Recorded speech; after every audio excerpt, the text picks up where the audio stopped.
komeza kugubwa neza ahantu hose uherereye ndetse ukomeze kudukurikirana. Niba utarakanda subscribe kuri iyi channel yitwa Nzuri Market, ikore nonaha kugira ngo tuzacikwa n'imari yose tuzajya dushiraho umunsi ku wundi. Kuri uyu munsi Nzuri Business Group Limited nk'ibisanzwe tugufitiye inzu irimo ebyiri byo bita Jimere iri Kicukiro niboye.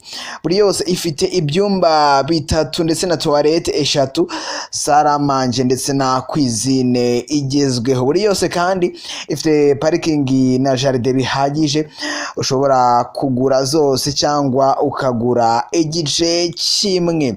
Igiciro cy'izi nzu zose ni miliyoni 120 gusa, zishobora no kuganirwaho.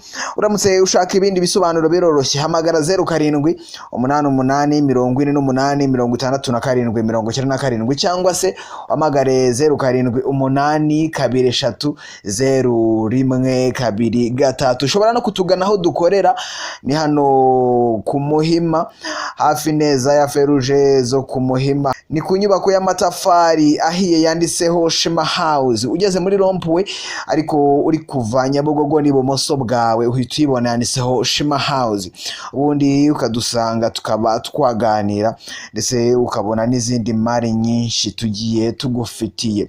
Ushobora kandi no kudukurikirana ku mbuga nkoranyambaga zacu kuri YouTube, Instagram, Facebook ndetse na Twitter ni Nzuri Market. Dufite na website ariyo www.nzuri.rw. Nzuri Business Group Limited, ikaze.